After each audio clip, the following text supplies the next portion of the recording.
ठीक है ना। तो बेटा इनर्शिया ऑफ डायरेक्शन अगर हम लिखें, it is the inability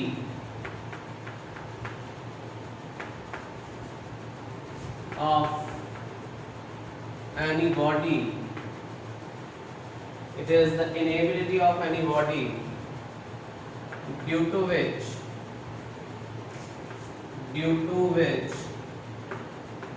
a body is unable to change its state of direction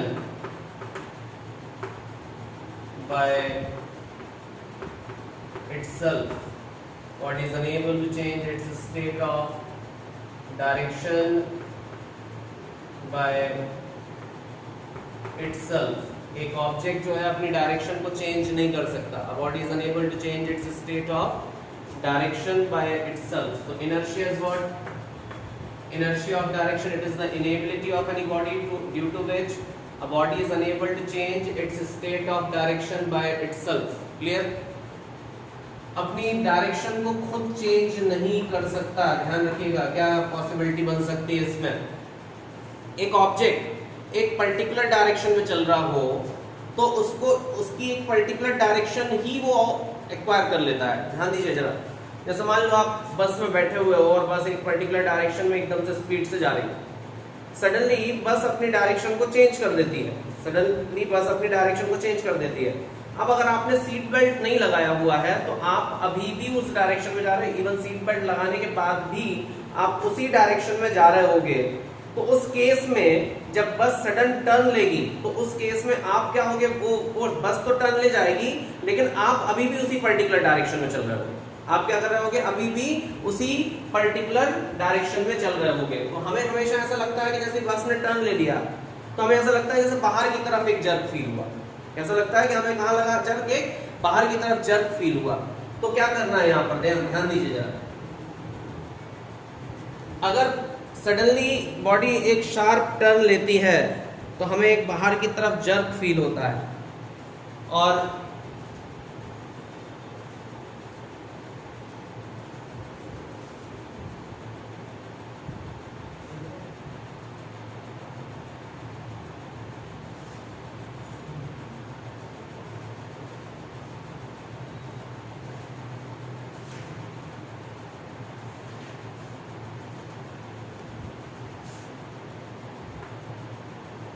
when a body suddenly takes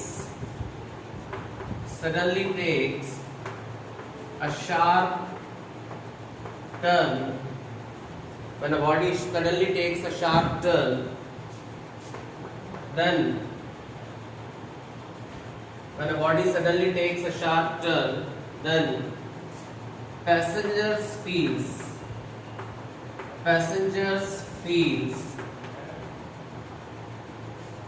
outward jerk. ठीक है ना.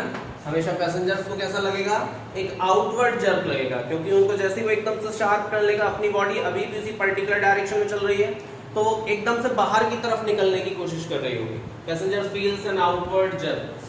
सेकंड एग्जांपल अगर हम देखें तो क्या होगा, देखिए जरा. When mud guards are provided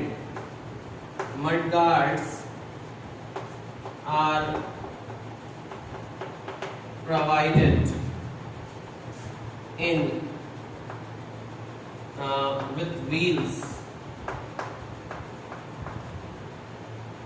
of cycle. क्यों ऐसा करते हैं, मड गार्ड्स क्यों लगाते हैं, देखिए जरा. मान लो अगर ये एक टायर है बेटा और इस टायर पर जैसे ही यहाँ से ये जमीन से कांटेक्ट में आएगा तो इस पर मड जो होगी वो चिपक जाएगी. अब जब चिपकेगी तो उस कंडीशन में यहाँ पर जब ये पहुंचेगा तो उस कंडीशन में इसकी डायरेक्शन ऑफ वेलोसिटी जो होगी वो ये होगी।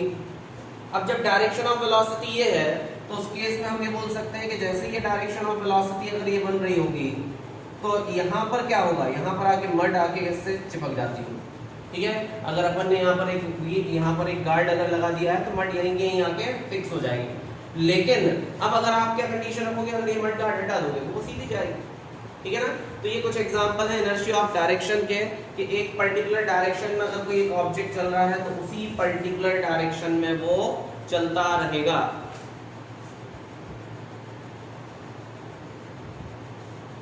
ये अगर आपने उसको सडनली इसको ब्रेक कर दिया, वो भी एक पर्टिकुलर डायरेक्शन में इनर्शिया ऑफ डायरेक्शन में ही जाएगा। तो वो एग्जांपल भी इनर्शिया ऑफ डायरेक्शन का ही है एक प्रकार से, ठीक है ना, लिख लीजिए। क्योंकि आप जिस समय उसको छोड़ते हो उस समय उसने जो डायरेक्शन एक्वायर की होती है वही डायरेक्शन पर्टिकुलर उसकी बनी रहती है, ठीक है ना, वही डायरेक्शन उसकी बनी रहेगी।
नाम से कल से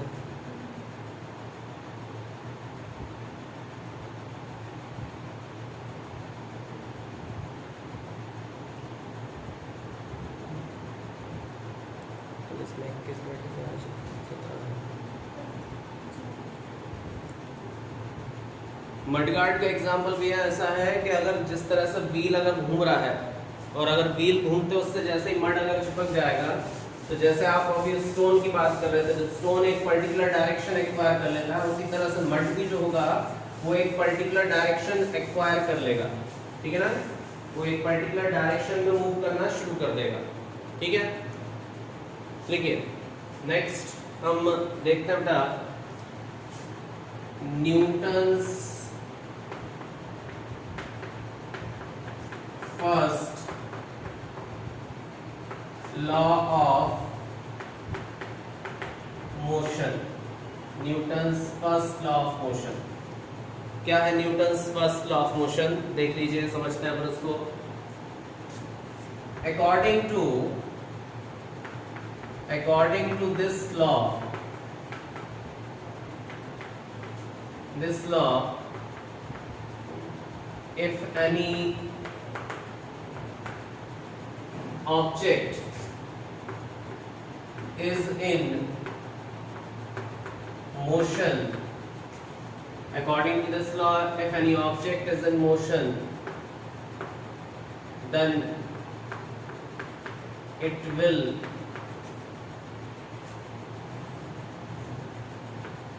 remain in motion. It will remain in motion, and if any object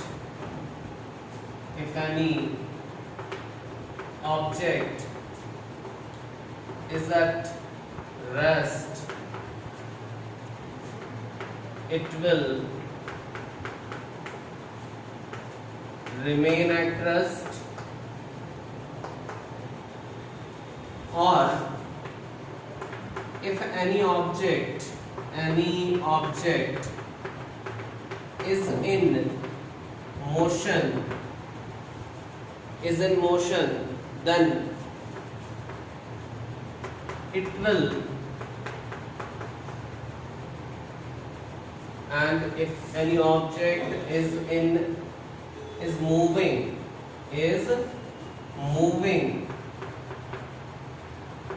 in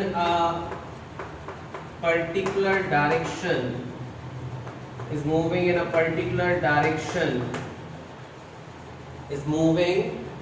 particular direction, then it will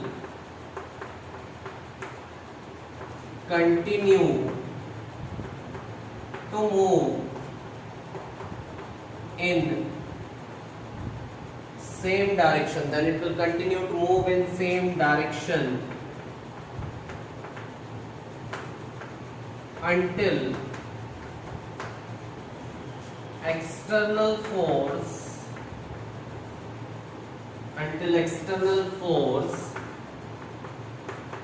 is applied. Okay, until external force is applied on the body. जब तक कि उस पर कोई एक्सटर्नल फोर्स अप्लाई नहीं किया जाता तब तक वो बॉडी उसी पर्टिकुलर डायरेक्शन में मूव करती रहेगी. क्या मतलब है? According to this law, if any object is in motion, it will remain in motion. If any object is at rest, it will remain at rest. Or if any body is moving in a particular direction, then it will continue to move in the same direction until and unless some external force is applied on the body. जब तक कि उस पर कोई एक external force apply नहीं किया जाता तब तक body उसी particular direction में move करती रहेगी. ठीक है? That means अगर कोई एक ऑब्जेक्ट जो है वो रेस्ट पर है, that means अगर ये ऑब्जेक्ट रेस्ट पर है तो इसका मतलब ये हुआ कि ये रेस्ट पर ही बना रहेगा जब तक कि इस पर कोई एक्सटर्नल फोर्स अप्लाई ना किया जाए. और ये जो स्टेट है ये बैलेंस्ड स्टेट है. उसी तरह से अगर कोई एक ऑब्जेक्ट जो है वो मोशन में है, और उसकी वेलोसिटी जो है वो कैसी है? कांस्टेंट है. तो इस केस में भी सिस्टम पर जो नेट फोर्स होगा वो जीरो है, और इस केस में भी सिस्टम पर जो नेट फोर्स है वो भी कितना है? जीरो है. तो दोनों ही सिस्टम में अगर नेट फोर्स सिस्टम पर जीरो है तो अगर कोई एक बॉडी पर्टिकुलर डायरेक्शन में मूव कर रही है, then it will continue to move in the same direction until and unless some external force is applied on the body. Clear? जब तक कि उस पर कोई एक्सटर्नल फोर्स अप्लाई नहीं किया जाता तब तक ये वैसा का वैसा ही कंडीशन बना के रखेगा. ठीक है? और क्या बोल सकते हैं? This law is also known as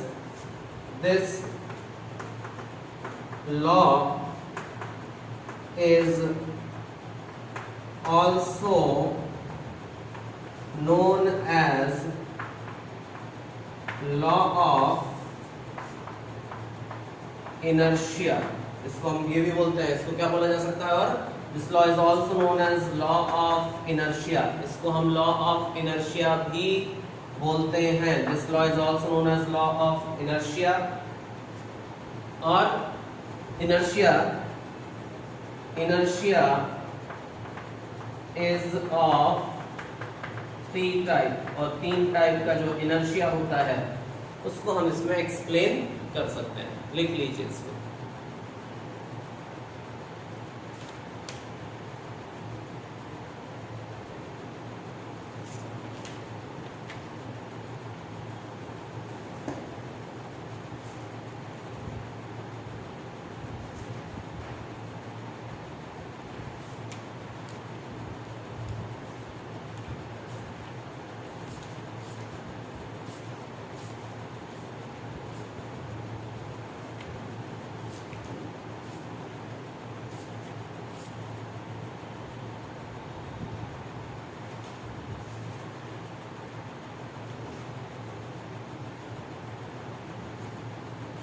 okay?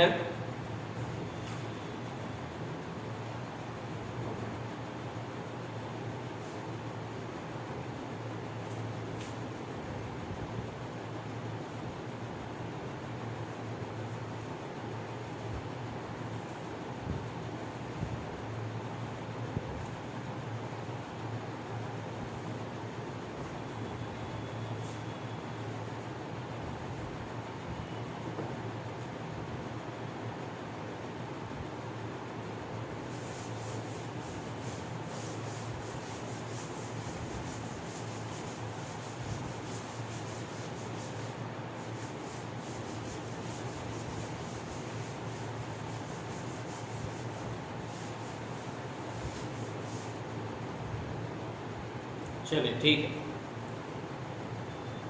Next heading of term and it is momentum. Next heading है मोमेंटम। मोमेंटम क्या होता है आप लोग जानते होंगे, the total amount of motion, total amount of motion contained in a body is called momentum of that body, is called momentum of that body. The total amount of motion contained in a body is called momentum of that body. ठीक है ना? And it is defined as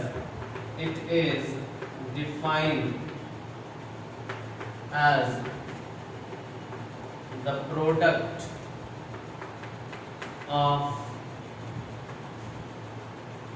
mass and velocity. It is defined as the product of mass and velocity. किससे denote करेंगे बेटा? अपन इसको denote करेंगे P, and P is what? It is equal to m into v. ठीक है? और momentum क्या है? Momentum is a vector quantity. Momentum is a vector quantity whose direction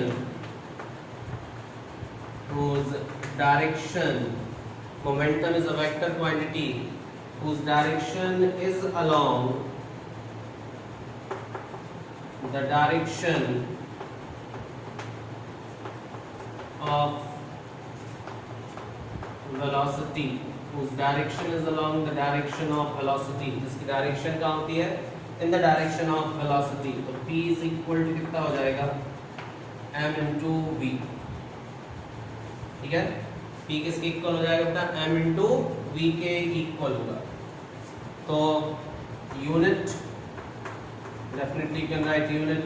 ऐसा यूनिट इसकी लिखी जा सकती है किलोग्राम मीटर पर सेकंड. CGS भी आप लिख सकते हो. और डायमेंशनल फार्मूला इसका लिखेंगे तो MLT-1 लिखिए.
हाँ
चलो ठीक है, नेक्स्ट देखते हैं।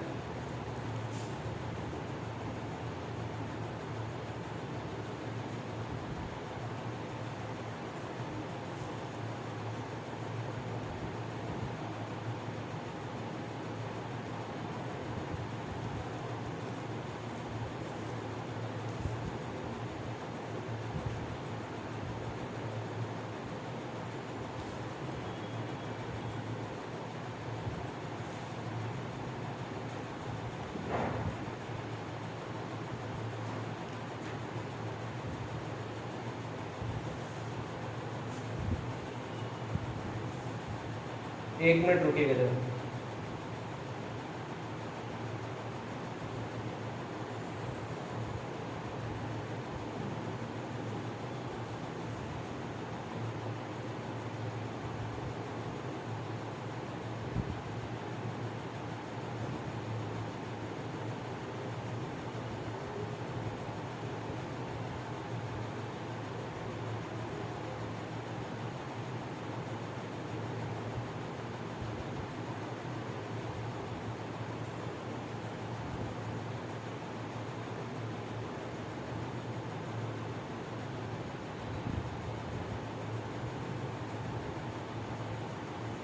नेक्स्ट लिख रहे हैं बेटा,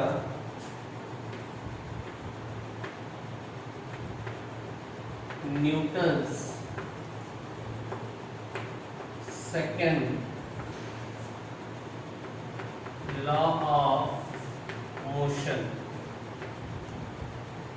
Newton second law of motion. Next है Newton second law of motion. क्या है Newton second law of motion, ध्यान समझिएगा। तो Newton second law of motion अगर अपन लिखे तो क्या है ये, जैसे अगर मान लो हमारे पास कोई एक ऑब्जेक्ट है और उसका मास m है and suppose it is moving with a definite velocity, ये एक डेफिनेट वेलोसिटी u से चलता है, ठीक। और कुछ देर बाद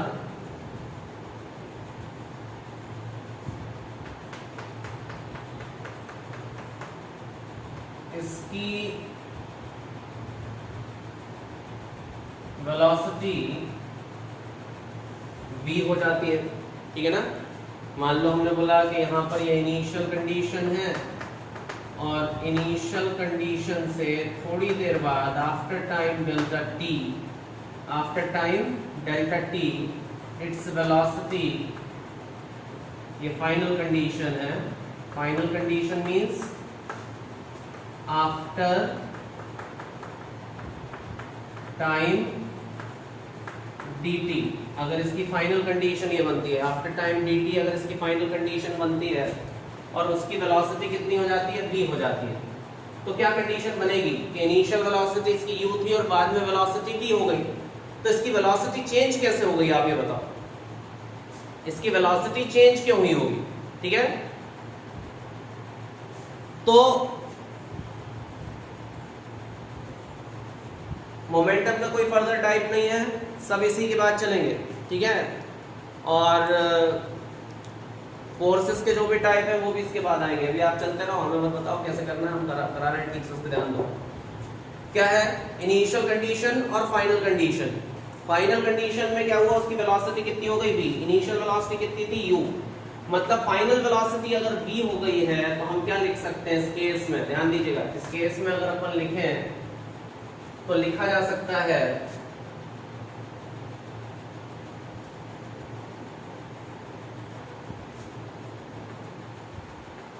according to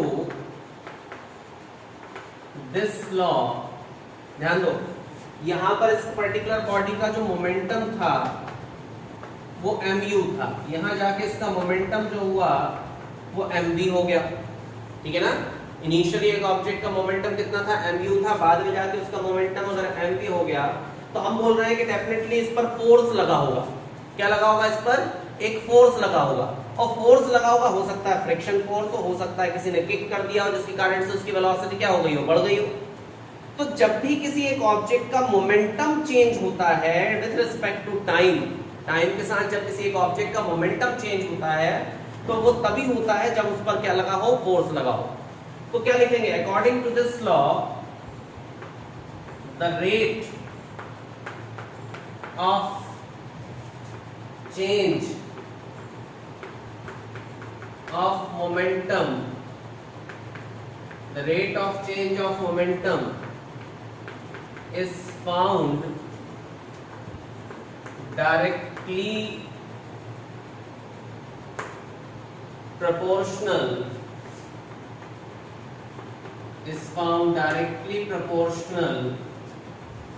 according to this law the rate of change of momentum is found directly proportional to the force applied on it, is found directly proportional to the force applied on it. Clear? तो जो force होगा वो force directly proportional होगा delta p by delta t के। force जो होगा वो directly proportional होगा किसके, delta p by delta t के। जब proportionality अगर अपन साइन हटा दें, प्रोपोर्शनलिटी का साइन हटा दें तो लिखेंगे k and k is equal to del p by delta t। ध्यान दीजिए जरा, ठीक, ये k is equal to delta p by delta t। k कोई कांस्टेंट है, तो अगर हम यहां लिखें since initial momentum is equal to p1 is equal to mu and final momentum P2 is equal to mv। Final momentum कितना हो जाएगा, mv। इनिशियल कितना था, mu। Therefore change in momentum,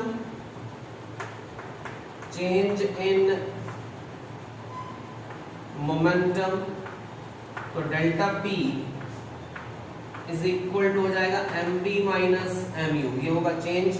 तो delta p is equal to लिखा जाएगा mv minus u, ठीक। तो डेल्टा p बराबर mv माइनस u हो गया। तो अब अगर अपन लिखे therefore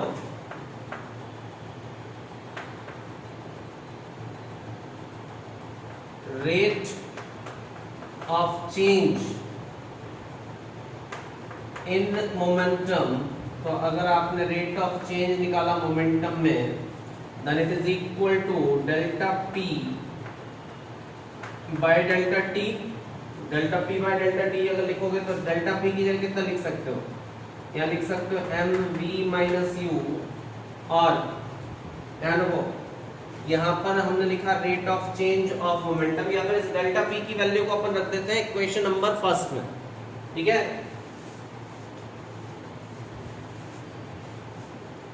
putting this value, putting this value in equation first, तो फर्स्ट इक्वेशन में अगर हमने वैल्यू रखी तो जो f होगा वो हो जाएगा k, और delta p by delta t की जगह लिखेंगे तो डेल्टा p की जगह लिखा जाएगा कितना, m v माइनस u, और नीचे लिखेंगे अपॉन में डेल्टा t। तो ये कितना हो जाएगा, f is equal to k m delta v upon delta t, और f is equal to m delta v upon delta t अगर अपन लिखते हैं तो कंडीशन बन जाएगी f is equal to k m a, ठीक है। कितना आएगा, f is equal to k m a। ध्यान रखिए, अब जब f is equal to k m a आ रहा है तो लिखते हैं in SI system the value of k is 1, जिसकी वजह से जो फोर्स होगा therefore force is equal to ma। SI system में फोर्स की वैल्यू ma के बराबर हो जाएगी, लिख लीजिएगा।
गया।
तो एक नोट ला के लिख लीजिए,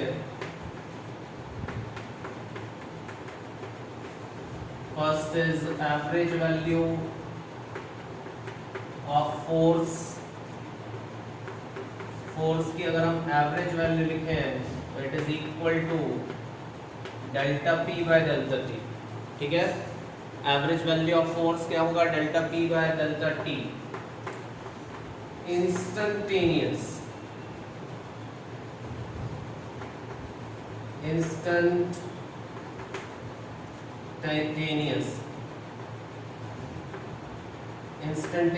value of force F instantaneous अगर हम लिखते हैं तो इसको लिखा जाएगा dp by dt।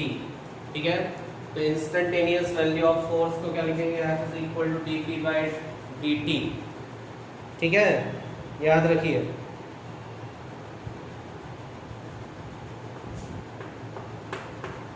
If momentum is constant, अगर momentum constant है, momentum is constant, then velocity and speed will be constant. Speed will be constant and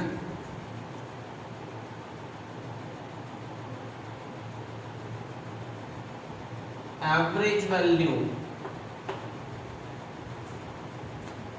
and value of force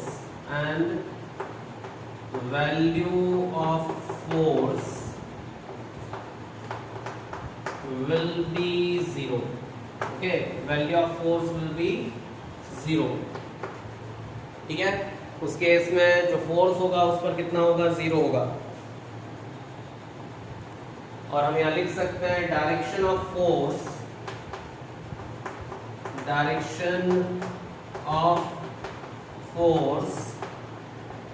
is along the direction of change in momentum जिस direction में change होगा उसी direction में force की value भी change होगी। So force is given by delta P by delta T, तो इसको हम लिख सकते हैं P2 minus P1 divided by T2 minus T1। ठीक है, लिखो।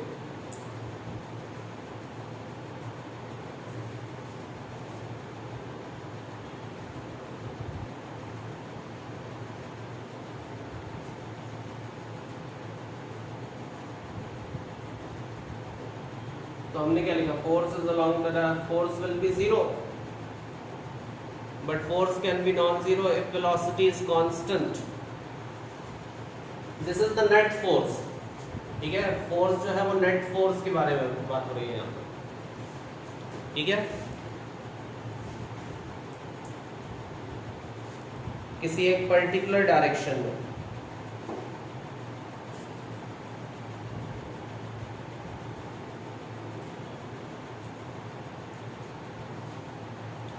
हाँ, वो केस अलग है, वेरिएबल मास का केस अलग है, ठीक है।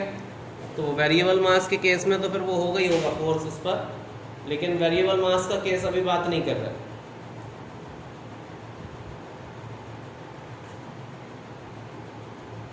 जनरली वेरिएबल मास की स्टेट बहुत अलग कंडीशन में ही आती है, ठीक है। तो वेरिएबल मास एक नॉर्मल केस में तो नहीं होता ना।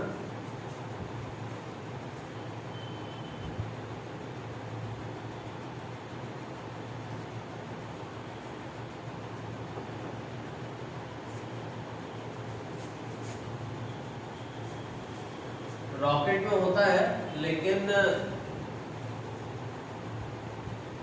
उसमें जो फोर्स बन रहा होता है वो डेफिनेटली फोर्स रहेगा, लेकिन अगर किसी एक ऑब्जेक्ट का मास उस कंडीशन में चेंज हो रहा होता है तो वेलोसिटी भी चेंज होगी, ठीक है ना। जैसे अगर आप बोल रहे हो कि उसका मास लगातार चेंज होता जा रहा था, तो पहले उसकी वेलोसिटी कम थी, तो बाद में उसकी वेलोसिटी भी चेंज होती जा रही है, ठीक है। तो वो जो मास है उसी ने ही उसको थ्रस्ट डेवलप कराया, जिसकी वजह से उसकी वेलोसिटी बढ़ी। तो वो अकेला वेरिएबल मास वाला केस नहीं है, ठीक है। ऐसे तो आपका वेरिएबल मास जो बाजार में जो पानी के टैंक जाते रहते ना, और उनके पीछे से पानी निकलता रहता है, लीक होता रहता है, पानी निकलता जाता है पीछे की तरफ, टैंक वहां तक पहुंच जाता है, जगह तक पहुंचा तो वहां पर पानी नहीं था उसमें, तो वो भी वेरिएबल मास ही है ना। तो ऐसे तो बहुत सारे केसेस बन सकते हैं, लेकिन किसी एक सिस्टम का पर्टिकुलर मास लीकेज के बिना उस केस के लिए है।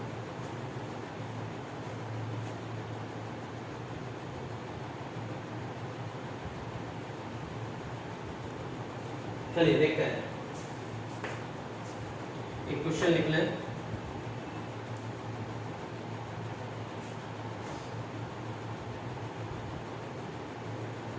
If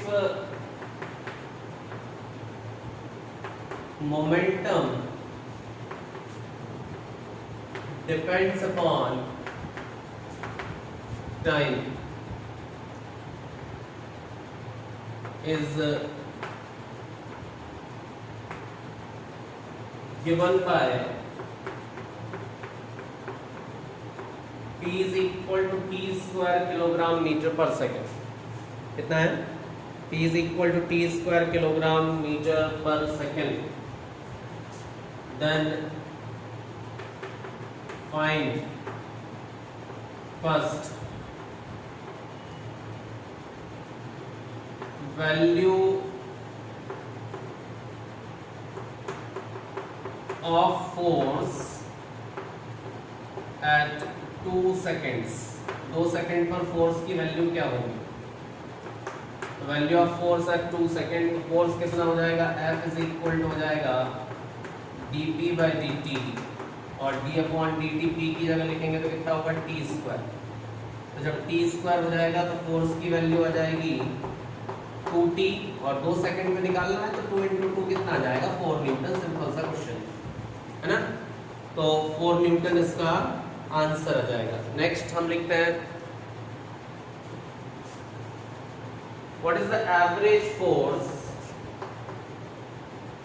what is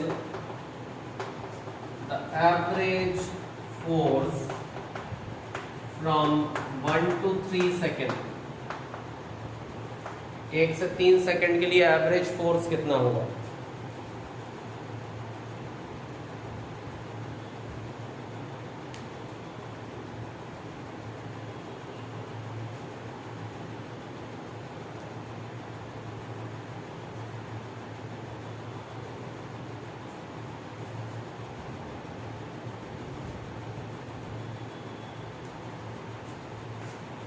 तो एवरेज फोर्स अगर अपन ने निकाला इसमें, तो एवरेज फोर्स अगर हम लिखते हैं,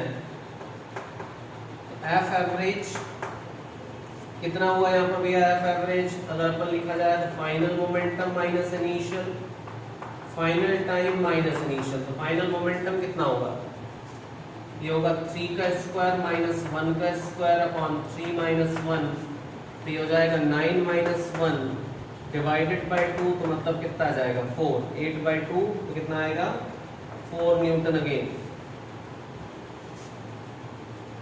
ठीक, तो ये इस पर क्या निकलेगा, एवरेज फोर्स की वैल्यू आएगी।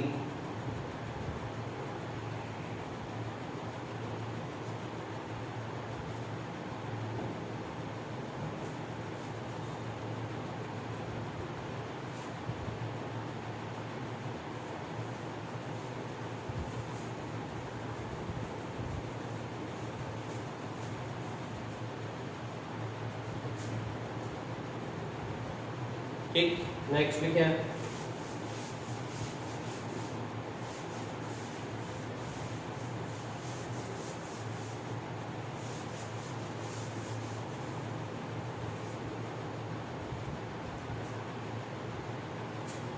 अगर यही मोमेंटम और टाइम के बीच का रिलेशन जो है वो कुछ इस तरह से दिया जाता है, P is equal to cos P I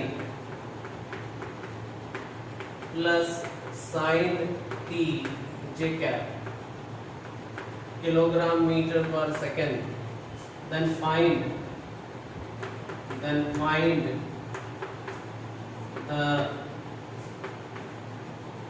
net value of force. तो उस केस में फोर्स की नेट वैल्यू क्या होगी, then find the net value of force.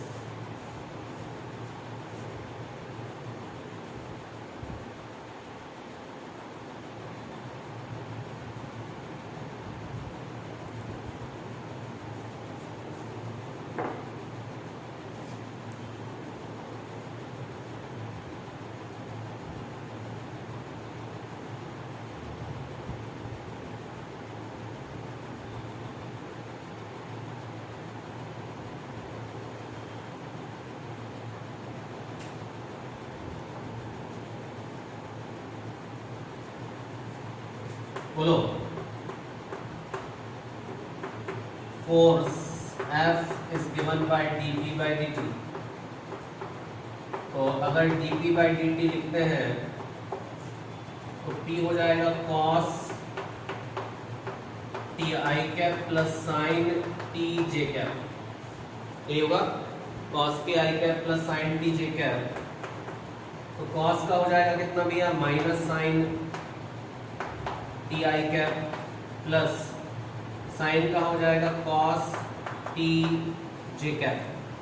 ठीक, कॉस टी जे कैप। अब अगर आप इसकी एवरेज वैल्यू, अगर इसका फोर्स का नेट वैल्यू या मैग्नीट्यूड निकालोगे, then it is equal to sign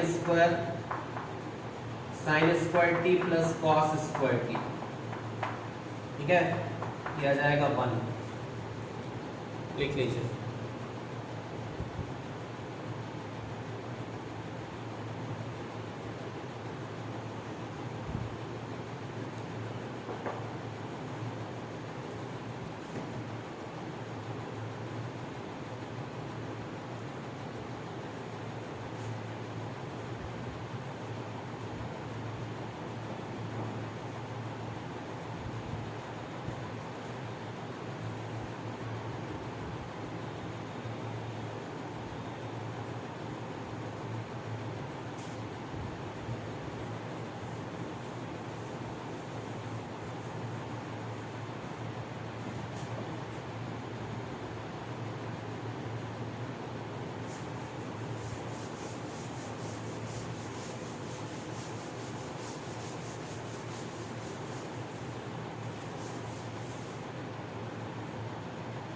चलिए नेक्स्ट लिख रहे हैं,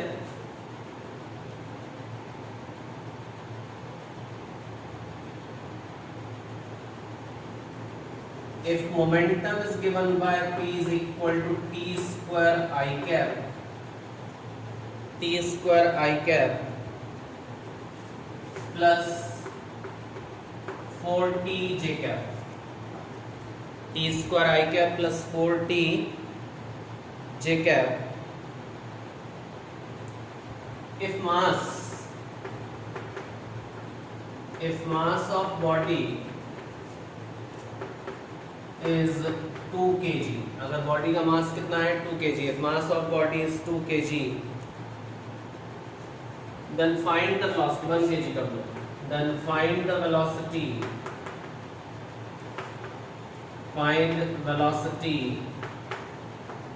of body, then find the velocity of body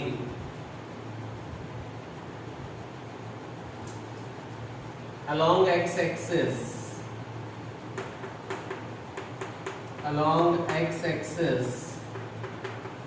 after time 2 seconds, 2 second के बाद वेलोसिटी कितनी होगी x एक्सिस पर, ठीक है।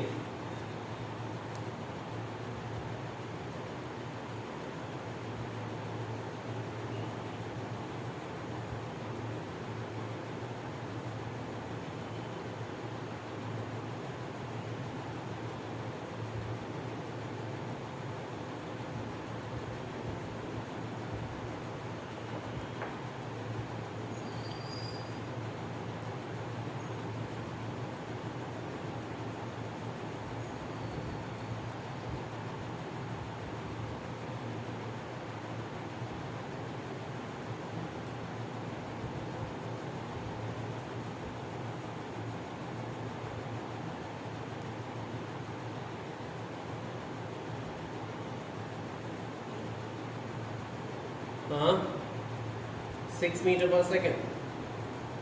तो x एक्सिस पर मोमेंटम इससे दिया जाएगा ना t स्क्वायर आई कैप से। तो since momentum along x axis अगर हमने लिखा तो मोमेंटम अलोंग x एक्सिस ये होगा t स्क्वायर आई कैप।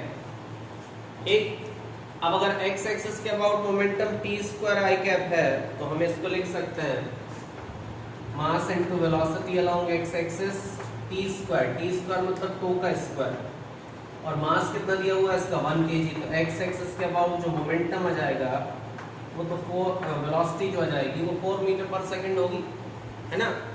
और अब अगर अपन को इस पर फोर्स निकालना है तो therefore force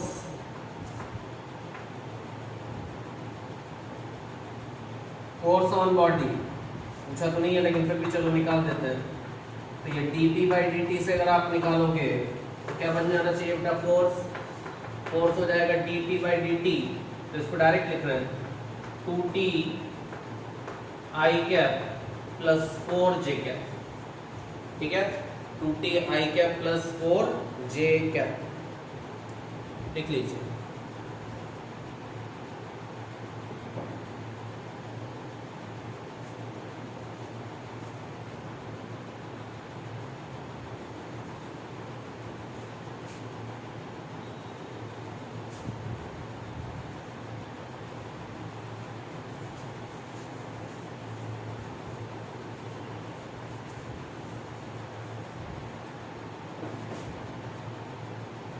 Okay then.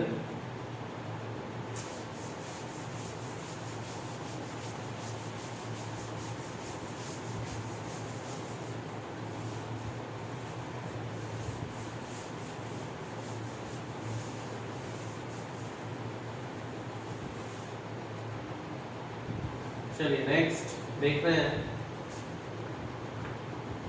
Impulse.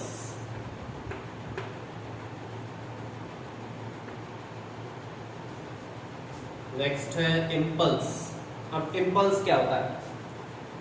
तो इम्पल्स अगर हम लिखें, देखिए एक कील को, एक नेल को हम लें, यहां पर रखें, उस नेल पर हथौड़े को रखकर इस तरह से प्रेस करें। उस नेल पर हमने हथौड़े को रखा और उस प्रेस किया, क्या वो नेल अंदर चला जाएगा? नहीं जाएगा।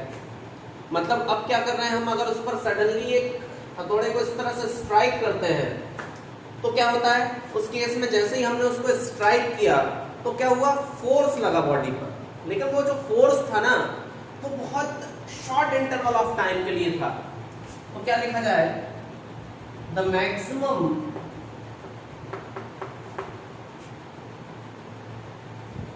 या फिर लिखा जाए the sudden force on any body for a very short interval or a very short interval of time, the sudden force on any body for a very short interval of time in which value of force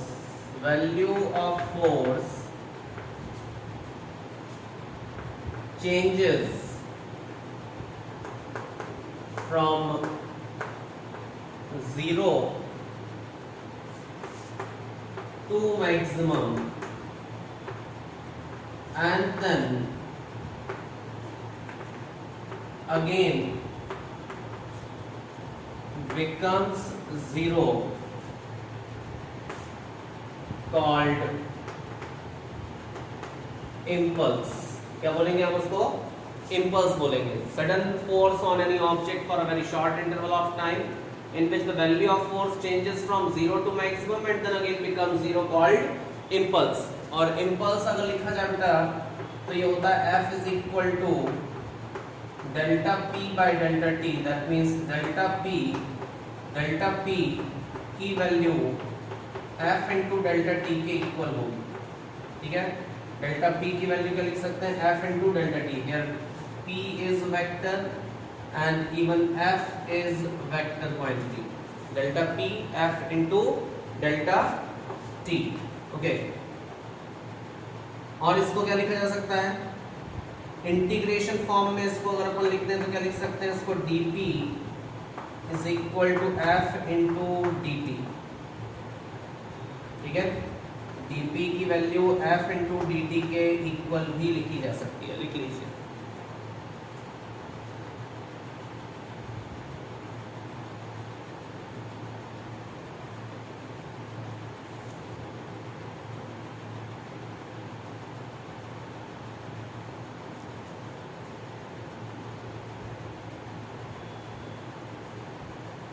और इसकी unit क्या हो जाएगी?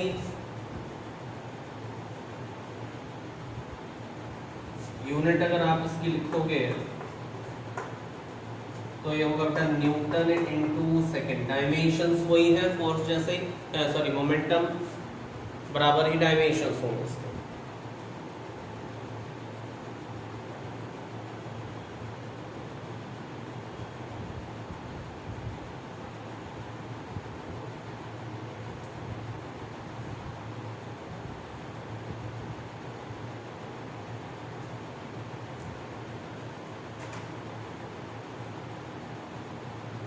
Clear है?